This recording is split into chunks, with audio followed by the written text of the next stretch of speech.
베드로후서 3장 1절에서 18절입니다. 베드로후서 3장 1절에서 18절. 우리 한 절씩 이렇게 교독하겠습니다. 사랑하는 자들아, 내가 이제 이 둘째 편지를 너희에게 쓰노니 이 둘째 두 편지로 너희의 진실한 마음을 일깨워 생각나게 하여 곧 거룩한 선지자들이 애언한 말씀과 주 되신 구주께서 너희의 사도들로 말미암아 명하신 것을 기억하게 하려 하노라.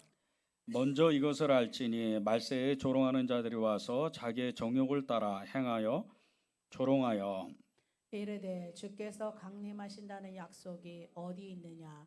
조상들이 잔 후로부터 만물이 처음 창조될 때와 같이 그냥 있다 하니 이는 하늘이 옛적부터 있는 것과 땅이 물에서 나와 물로 성립된 것도 하나님의 말씀으로 된 것을 그들이 일부러 잊으려 함이로다. 이로 말미암아 그때의 세상은 물이 넘침으로 멸망하였으되 이제 하늘과 땅은 그 동일한 말씀으로 불사르기 위하여 보호하신 바 되어 경건하지 아니한 사람들의 심판과 멸망의 날까지 보존하여 두신 것이니라. 사랑하는 자들아, 주께서 하루가 천년 같고 천년이 하루 같다는 이 한 가지를 잊지 말라. 주의 약속은 어떤 이들이 더디다고 생각하는 것 같이 더딘 것이 아니라 오직 주께서는 너희를 대하여 오래 참으사 아무도 멸망하지 아니하고 다 회개하게 이르기를 원하시느니라. 그러나 주의 날이 도둑같이 오리니 그 날에는 하늘이 큰 소리로 떠나가고 물질이 뜨거운 불에 풀어지고 땅과 그 중에 있는 모든 일이 드러나리로다. 이 모든 것이 이렇게 풀어지리니 너희가 어떠한 사람이 되어야 마땅하냐? 거룩한 행실과 경건함으로 하나님의 날이 임하기를 바라보고 간절히 사모하라. 그날에 하늘에 불이 타서 풀어지고 물질이 뜨거운 불에 녹아지려니와 우리는 그의 약속대로 의가 있는 곳인 새 하늘과 새 땅을 바라보도다. 그러므로 사랑하는 자들아 너희가 이것을 바라보나니 주 앞에서 점도 없고 흠도 없이 평강 가운데서 나타나기를 힘쓰라. 또 우리 주의 오래 참으심이 구원이 될 줄로 여기라. 우리가 사랑하는 형제 바울도 그 받은 지혜대로 너희에게 이같이 썼고 또 그 모든 편지에도 이런 일에 관하여 말하였으되 그 중에 알기 어려운 것이 더러 있으니 무식한 자들과 굳세지 못한 자들이 다른 성경과 같이 그것도 억지로 풀다가 스스로 멸망에 이르느니라. 그러므로 사랑하는 자들아, 너희가 이것을 미리 알았은즉 무법한 자들의 미혹에 이끌려 너희가 굳센 데서 떨어질까 삼가라. 함께 읽겠습니다. 오직 우리 주 곧 구주 예수 그리스도의 은혜와 그를 아는 지식에서 자라가라. 영광이 이제와 영원한 날까지 그에게 있을지어다. 아멘. 네, 오늘 베드로의 마지막 편지 이제 끝부분인데 하나님께서 오늘 이 베드로의 두 번째 마지막 편지 끝부분에서 우리에게 주는 이 메시지는 다른 게 아닙니다. 오늘 기도 제목이 나의 마지막 정말 마지막 날을 이렇게 준비해라, 그런 마음을 이렇게 주셨는데 나의 마지막 날이 도대체 어떤 날일까? 그 마지막을 나는 어떻게 살아낼까? 그것이 우리에게 하나님이 주시는 메시지라는 겁니다. 여러분은 여러분의 그 마지막이 어떻게 올 줄을 느끼나요? 아시나요? 어떠세요? 나의 마지막은 이럴 거다. 나의 마지막은 하나님이 정말 이렇게 성경에 기록된 대로 두 팔 벌리셔서 청문을 활짝 여시고 정말 그 엄청난 찬란한 그 천국을 보여주시면서 잘하였다 착한 내 종아, 이렇게 말씀하시는 그날일까요? 그게 마지막일까요? 그게 우리의 소원이 돼야 돼요. 사실은 그렇습니다. 여러분이 오늘 이 하루 또 이 예배를 드리는 것은 그날을 위한 이 준비하는 과정입니다. 여러분이 나의 마지막 날을 내가 준비할 때 정말 하나님이 이 베드로 사도를 통해서 바울 사도를 통해서 제자들과 그리고 또 제자들과 제자들을 통해서 우리에게 기독교 2000년 역사의 수많은 선지자들이 메시지를 준 것은 딱 하나입니다. 마지막 날을 준비해라. 인류의 마지막도 분명히 옵니다. 요한계시록에는 마지막 날이 정말 오늘 이 베드로 사도가 선포한 것처럼 정말 엄청난 불 가운데에서 모든 것이 다 정말 태워지고 새로워지는 그런 역사가 실제로 일어난다는 겁니다. 그런데 그것이 불과 3, 40년만 전만 해도 정말 하나님 앞에 애쓰고 수고하고 정말 그렇게 살아내기를 간절히 소망하는 성도들이 많았는데 어느덧 시간이 지나고 살기가 너무 좋아져서 지금은 그런 간절한 마음들이 우리 안에 많이 사라졌다는 거예요. 이게 가장 큰 문제입니다. 신앙생활에 가장 큰 문제는 사실은 첫사랑을 잊어버리고 우리가 영적으로 무뎌지는 거예요.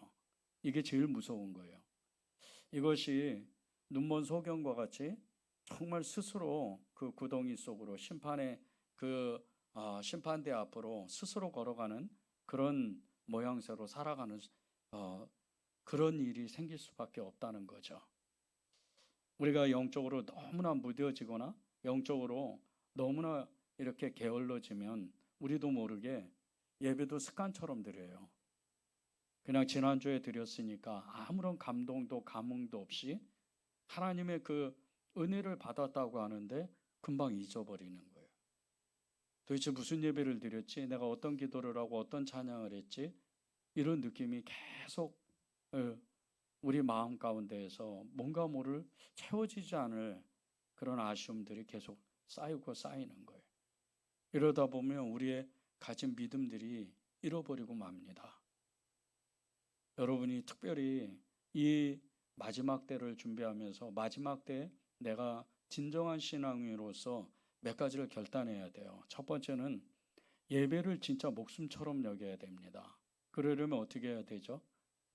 예배에 목숨처럼 여기려면요, 시간 전에 와야 돼요. 습관처럼 예배에 늦는 사람들이 꽤 많아요.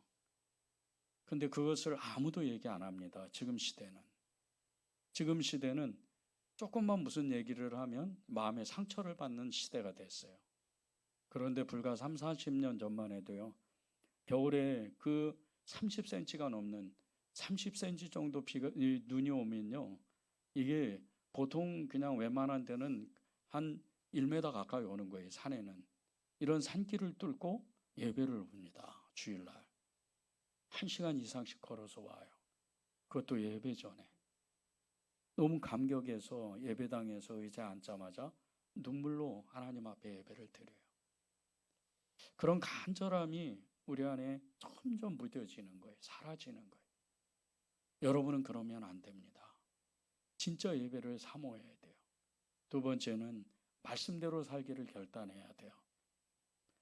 우리의 신앙의 모든 그 잣대, 모든 우리의 신앙의 기초, 모든 신앙의 우리의 그 진로의 방향성은 그 말씀입니다.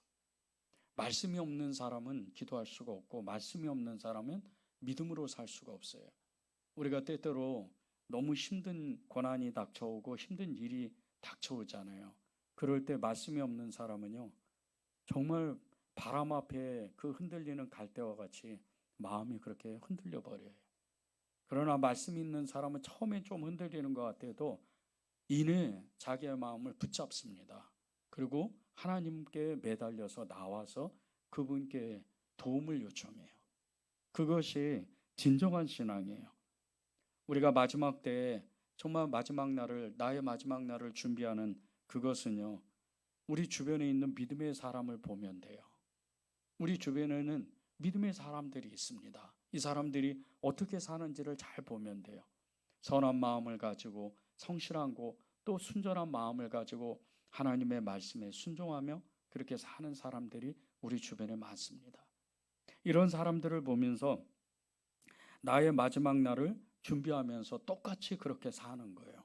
왜? 그 사람들은 또 하나님의 말씀을 붙잡고 성경의 모든 인물들의 그 삶을 붙잡고 살았기 때문이에요. 그런데 이 성경의 인물들은요, 누구를 따라서 살았냐면요, 예수님을 따라서 삽니다. 그래서 제자가 제자를 낳는 거예요. 좋은 신앙을 가지고 있던 어떤 집사님이 몸이 이상해서 병원에 가서 검사를 받았습니다. 검사를 받은 이 집사님이 병실에 이제 누워서 그 결과를 기다리고 있는데 병실 밖에서 가족들이 하는 얘기를 이렇게 듣게 됐어요. 그 문이 열렸던 것 같아요. 근데 검사 결과가 나왔는데 자기가 암이라는 거예요. 그리고 몇 달밖에 살지 못한다는 거예요. 가족들이 너무 걱정을 했어요. 물론 이 집사님이 정말 암이라는 소리에 깜짝 놀랍니다. 마음이 흔들리고 정말 이게 어떻게 하지 그런 마음을 가졌어요. 근심 걱정이 태산처럼 몰려옵니다. 그런데 이분이 신앙을 가지고 있었어요. 좋은 믿음을 가지고 있었습니다. 그래서 자기의 마음을 정하고 자신의 죽음을 담대히 이렇게 담담하게 받아들이기로 결단을 해요. 그리고 이 집사님의 삶이 그때부터 달라지기 시작을 하는 거예요. 삶을 하나하나 정리합니다. 그동안 만나지 못한 사람들을 만나고 해결하지 못한 그 문제들을 또 해결해 나가고 용서를 구해야 할 사람을 일부러 찾아가서 용서를 구하고 자신이 가진 재산을 다 털어서 불우한 이웃을 도와주고 유서를 써놔요. 그렇게 하나님 앞에 갈 준비를 하는 거죠. 그렇게 한 6개월을 살았는데 자신의 몸이 멀쩡하다는 그 느낌을 어느 날 받았어요. 분명히 한 6개월 정도 지나면 자기는 이제 몸이 아프고 또 쓰러지고 병원에 가고 이래야 되는데 몸이 멀쩡한 거예요. 이상해서 다시 검사를 받아봐야 되겠다고 병원을 찾아갑니다. 그리고 병원에 큰 병원을 찾아가서 이렇게 검사를 받았는데 너무나 깜짝 놀랄 이런 진단이 나온 거예요. 그게 6개월 전에 암이었다는 그 진단이 오진이었다는 거예요. 그 너무 황망한 거죠. 자기는 분명히 암이라고 들었는데 너무 황망한 소식을 들은 거예요. 집사님 주변에 있는 사람들이 정말 많은 걱정을 했어요. 두 가지입니다. 첫 번째는 이 집사님이 정말 진짜일까? 암이 아닌 것이 진짜일까? 그리고 이 집사님이 믿음이 지금 어떤 상태일까? 이런 걱정을 하는 거예요. 또 한 가지는 현실적인 아주 걱정을 했어요. 이제 가진 거 다 없어졌잖아요. 가난한 사람에게 나눠주고. 그래서 낙심하지 않았을까? 이런 걱정을 한 거예요. 근데 이 집사님이 주변의 가족들과 주변의 지인들이 그렇게 걱정을 하는 모습들을 보고 이렇게 이야기를 합니다. 지난 6개월 동안 시한부 인생을 살았는데 저의 삶 전체 중에서 가장 진지하고 보람있게 살았던 순간이 지난 6개월이었습니다. 이렇게 고백을 했어요. 정말 황당한 일을 겪은 이 집사님, 짧은 6개월의 그 삶에 자신의 인생 가운데 가장 빛나는 그 시간을, 정말 소중한 시간을 보낸 거죠. 생명의 삶을 실제적으로 살아가는 거예요. 그런데 정말 이런 고백들이 우리의 고백이 되면 어떨까? 우리가 평생도록 그렇게 마치 마지막 때인 것처럼 그렇게 살아낼 수는 없을까? 바울은 자신의 모든 사역을 마치고 이 세상을 떠나기 전에 이렇게 고백을 합니다. 디모데후서 4장 6절이에요. 전제와 같이 내가 벌써 부어지고 나의 떠날 시각이 가까웠도다. 자신의 죽음을 아는 거예요. 이제 내년 후면 아니면 2년 후면 나는 이제 죽을 거야.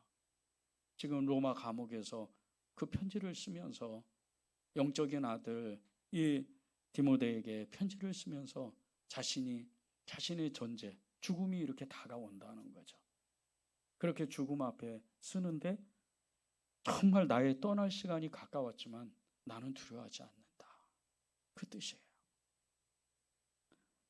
하나님이요, 저와 여러분에게 이 마지막을 살아갈 때, 이 마지막 때 어떻게 정말 이 집사님과 같이 바울과 같이 그런 아름다운 삶, 생명의 삶을 그렇게 살아낼 수 있는 방법은 없을까? 그것은요, 1, 2절에 나옵니다. 사랑하는 자들아, 내가 이제 이 둘째 편지를 너에게 쓰노니 이 둘째 편지로 너희의 진실한 마음을 일깨워 생각나게 하여 곧 거룩한 선지자들이 예언한 말씀과 주되신 구주께서 너희의 사도들로 말미암아 명하신 것을 기억하게 하려 하노라. 베드로가 박해받는 성도들에게 두 번에 걸쳐서 편지를 씁니다. 첫 번째 편지는 베드로전서예요. 두 번째 편지는 베드로후서입니다. 그런데 이 첫 번째 편지 베드로전서의 핵심 메시지는 박해를 견뎌내는 인내를 실천하라는 거예요. 그리고 이 두 번째 편지 베드로후서의 메시지는 하나님의 약속을 믿고 깨어서 준비하라는 거예요. 2절에서 이런 말씀이 있어요. 명하신 것을 기억하게 하려 하노라. 명하신 것을 기억하게 하려 하노라.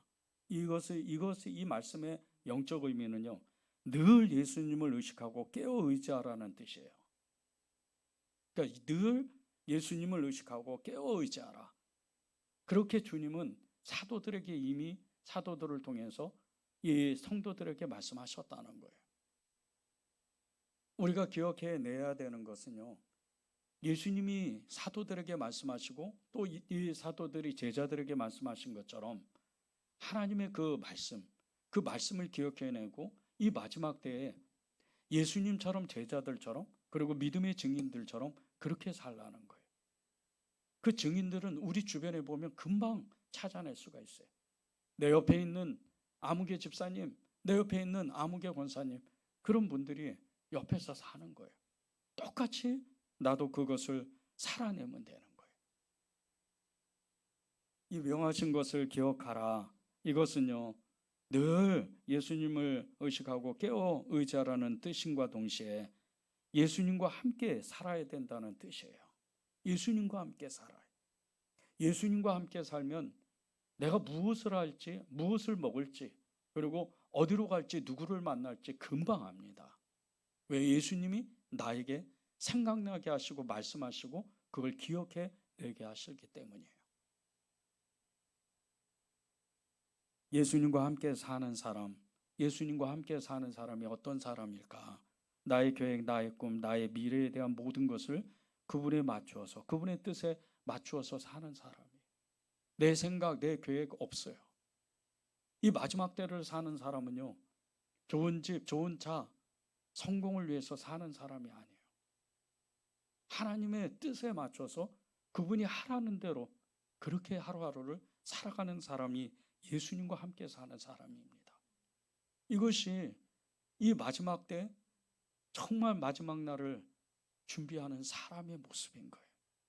이런 사람은요, 하나님의 그 뜻이 나에게 이루어지도록 애를 써요. 기도를 해도, 예배를 드려도, 봉사를 해도, 교회를 섬겨도 하나님의 뜻인가? 진짜 이 예배가, 이 기도가 하나님의 뜻일까? 이 봉사가 하나님의 뜻일까?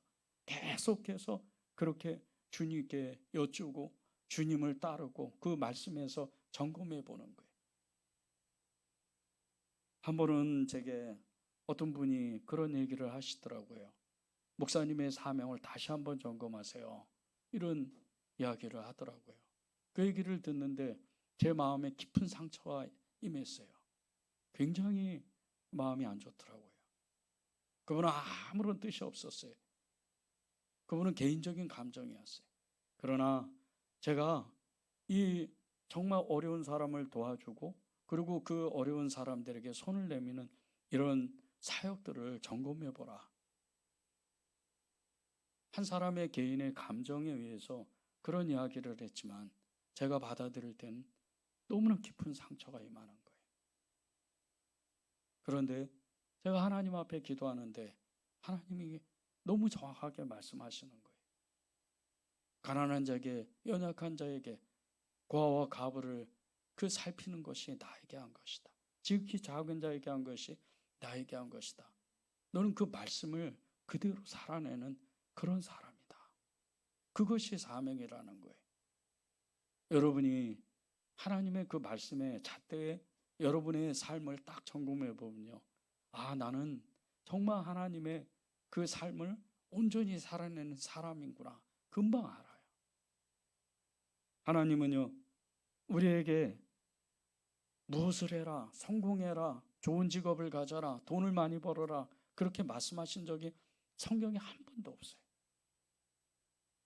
많은 사람들이 신명기 말씀처럼 재물을 얻을 능을 하나님이 주시겠다, 이 말씀을 붙잡고 기도하는 사람이 많습니다.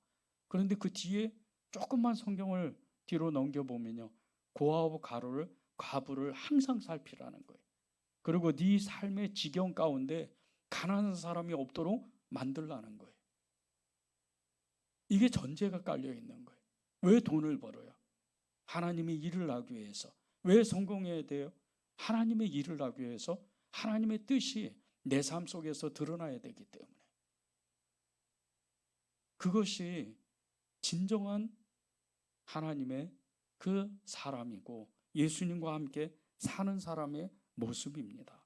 이런 사람은 자신의 마지막 때를 위해서 늘 준비하고 깨어서 기도하는 사람이에요. 8절과 11절, 14절을 보겠습니다. 8절입니다.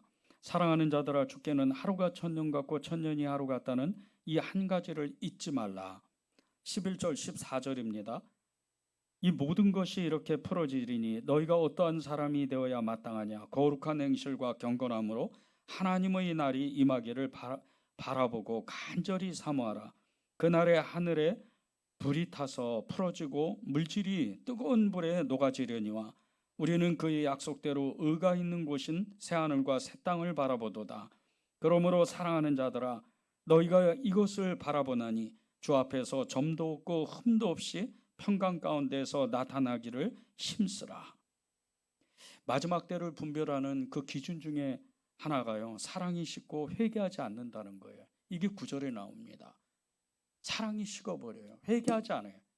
회개하지 않는다는 건 그 안에 사랑이 없다는 거예요. 하나님을 향한 사랑이 없어요. 그러니까 회개하지 않는 거예요. 영적으로 무디고 게으르고 나태하고 그냥 너무나 신앙생활이 밋밋한 아무런 변화가 없는 그런 삶을 살아요. 한 번 회개했으니까 평생 회개 안 해도 되는 거예요. 그렇게 여기고 사는 거예요. 회개가 없는 신앙은 없습니다. 아침에 누구를 미워했거나 누구에게 정말 안 좋은 마음을 가졌으면 저녁 때쯤 돼서 생각나게 돼 있어요. 하나님 용서해 주세요. 그 사람을 왜 쓸데없이 제가 미워했습니까? 그러고 회개하는 거예요. 그렇게 평생 하루하루를 회개하며 그렇게 사는 거예요. 왜? 하나님을 사랑하기 때문에 그분의 뜻이 내게 임해야 되니까. 하나님과 함께하는 사람은 사랑이 식을 수가 없어요. 오히려 사랑이 불탑니다. 그리고 회개하는 사람은요, 늘 하나님의 뜻을 자신에게 또다시 그 뜻이 임하도록, 그렇게 그 뜻이 뜻대로 살도록 애를 써요. 깨어 예수님과 함께 사는 사람은요, 이 바울이 자신의 마지막 때를 정확하게 아는 것처럼 영적인 은혜를 받아요. 그리고 자신의 마지막이 이럴 것이라는 그 영적인 눈이 열리는 거예요. 그게 믿음입니다. 우리가 죽는 날을 안다는 거, 이것은 다른 것이 아니에요. 흔히들 이단들이 얘기하는 것처럼 맨날 매치에 임박한 환난이 오겠다, 마지막 날이 오겠다, 그런 것이 아니에요. 마지막 날을 아는 것은요, 하루의 소중함을 아는 겁니다. 하루가 얼마나 소중하다는 걸 아는 그런 사람이 예수님과 함께하는 사람이요. 예수님이 함께하는 사람은요, 예수님과 함께 사는 사람은 그 하루의 생명이 얼마나 귀한 것인 줄 알아요. 아침에 일어나면서 오늘도 새 생명을 주심을 감사합니다. 그렇게 사는 거예요. 이게 마지막 때를 살아가는 사람의 전형적인 모습이에요. 생명의 주님께서 오늘도 나에게 하루의 생명을 허락하셨다, 이걸 아는 것이 마지막 때를 살아가는 사람인 거예요. 이런 사람은 거룩한 행실과 경건함을 추구하는 사람이에요. 우리가 성경을 읽은 것처럼 11절에 거룩한 행실과 경건함, 그런 삶을 자동적으로 살아요. 거룩한 마음을 가져요. 하나님의 마음을 품으니까. 그리스도 예수님의 마음을 품으라. 하나님의 그 마음을 품게 되면요, 주님이 어떤 이야기를 하시지, 주님이 무엇을 요구하시지, 그것을 계속 구하게 돼 있어요. 그래서 거룩한 행실로, 경건함으로 그렇게 그 삶을 추구하면서 사는 거예요. 그리고 마지막 날을 사모하는 사람이 돼요. 하나님, 제가 마지막 그날에 주님의 손을 꼭 붙잡고 당신의 나라에 들어갈 수 있도록 저를 도와주시라고. 그 마지막 날을 그렇게 사모하는 거예요. 8절에 보면 하루가 천년 같고 천년이 하루 같다는 말씀이 있는데, 이것은요, 보세요, 하나님의 시각으로 보면, 하나님의 시선으로 보면요, 하루가 천년같이, 천년이 하루같이 아무것도 아니라는 거예요. 하나님은 시간이 없는 분이에요. 하나님 안에는 모든 것이 있는 분이에요. 하루를 천년같이 산다, 하루를 소중히 여기다 보면 내 인생의 마지막이 옵니다. 수십 년이 지나서 내 인생의 마지막이 오는데, 처음 내가 믿음을 가졌던 그 순간에 그 감격이 그때도 여전히 계속되는 거예요. 그래서 주님이 너무 기뻐하는 거예요. 이런 사람을 기뻐하는 거예요. 여러분이 선교하고 전도하고 어마어마한 하나님의 일을 하는 것도 중요하지만은요, 하루를 소중히 여기고 하루하루를 열심히 주님과 함께 동행하면서 살다 보면 이것이 어쩌면 주님의 가장 큰 기쁨이 될 수도 있어요. 그 하루가 너무 소중하기 때문에. 그런데 보세요, 13절에 보면 새하늘과 새 땅을 바라보다는 이 말씀이 있는데, 이 말씀은 베드로 사도가 하늘나라를 얼마나, 천국을 얼마나 소망했는지 그것을 미리 보았다고 고백하는 내용이에요. 놀라운 말씀입니다. 이 베드로 사도가 새하늘과 새 땅을 고백했던 것은요, 사실은 보지 않고는 말할 수가 없어요. 이 베드로후서가 기록된 시기를 보면 알아요. 이 베드로후서가 쓰여진 그 시기는요, 베드로 사도가 순교하기 전인 AD 66년에서 68년경이에요. 그런데 보세요, 사도 요한이 반모섬에서 요한계시록을 쓴 그 시기가요, AD 90년에서 96년경입니다. 그런데 요한계시록 21장 1절과 2절을 보면 너무 놀라운 말씀이 있어요. 제가 읽겠습니다. 또 내가 새 하늘과 새 땅을 보니 처음 하늘과 처음 땅이 없어졌고 바다도 다시 있지 않더라. 또 내가 보매 거룩한 성 예루살렘이 하나님께로부터 하늘에서 내려오니 그 준비한 것이 신부가 남편을 위하여 단장한 것 같더라. 이 베드로 후서가 쓰여진 시기하고 요한계시록이 쓰여진 시기하고 시간차로 보면 거의 25년 가까이가 됩니다. 근데 25년 전에요, 반모섬에서 이 요한 사도가 하늘의 문이 열리고 그 마지막 날을 본 것처럼 25년 전에 베드로 사도가 그 성경 어디에도 기록하지 않았던 그 모습을 그대로 본 거예요. 마지막 때를 하루하루를 열심히 예수님과 살다 보니까 어느 날 기도하는 중에 자신에게 새하늘 새 땅이 임하는 거예요. 이게 하루를 열심히 사는, 예수님을 정말 사랑하고 그분과 동행하는 그런 사람의 모습이에요. 여러분이 그런 사람이 돼야 돼요. 여러분이 나를 정말 알고 마지막 때를 준비하며 그렇게 예수님을 사랑하고 하루하루를 열심히 살아가는 사람이 돼야 됩니다.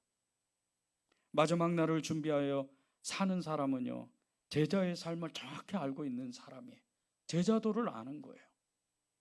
예수님의 제자도, 이 예수님의 제자도는요, 다른 사람이 아니에요. 정말 예수님을 사랑하고 영혼을 사랑하고 주님을 전하고 싶어서 애를 쓰는 거예요. 그런 사람이 예수님의 제자인 거예요. 2006년 10월 2일 날 미국 펜실베이니아주 니켈 마인스라는 이 아미시 마을에서 충격적인 사건이 벌어집니다. 우유 배달부인 칼 로버츠가 교실에 난데없이 들어와서 총격을 가해요. 그런데 이 교실이 가장 나이가 많은 그 아이가 13세였어요. 정말 이 놀라운 너무나 어처구니 없는 황당한 이 사건으로 인해서 5명의 아이가 죽고 5명의 아이가 다칩니다. 그런데 이 로버츠가 학생들을 그렇게 살해했던 것은 9년 전에 자신의 딸이 태어난 지 몇 분도 안 돼서 죽은 사건 때문에 하나님을 원망해요. 그리고 9년 동안 정말 하나님을 미워하다가 그날 그 일을 버린 거예요. 이 로버츠가 교실 안에 들어와서 학생들에게 이 총을 쏘았을 때 그 중에 가장 나이가 많은 13세 된 여자아이가 동생들을 지켜야 한다는 생각으로 자신에게 먼저 총을 쏘라고 그렇게 이야기를 합니다. 그리고 싸늘한 시신이 돼요. 로버츠는 마치 자기가 심판관인 것처럼 아이들을 정말 마룻바닥에 일렬로 눕히고 한 사람씩 한 사람씩 총을 쏘았어요. 그리고 자신도 마지막에 자살을 합니다. 이 사건이 미국 전역에 2가지의 의미로 큰 충격을 줍니다. 첫 번째는 조용하고 평화롭게 살아가는 전원적인 마을에도 악몽이 일어날 수 있다는 이런 정말 놀라운 그런 일들이 일어나는 것이고, 또 하나는 용서에 대한 그 놀라운 역사가 미국 국민들의 마음을 울려요. 이 아미시 공동체는 사건이 일어난 바로 직후에 이 로버츠를 용서하고 그의 가족들을 만나서 이렇게 이야기를 합니다. 우리는 결코 당신들을 미워하지 않습니다. 그리고 실제적으로 이 로버츠의 장례식에 한 100여 명 가까이가 장례식에 참석했는데 반 이상이 아미시 공동체의 사람이었어요. 원수의 장례식에 반 이상이 참석을 하는 거예요. 엄청난 용서의 힘이죠. 이 아미시 공동체의 사람들과 어린 학생이 이렇게 할 수 있었던 것은 아미시 역사에 등장하는 수없는 순교자의 삶, 그것을 배웠기 때문입니다.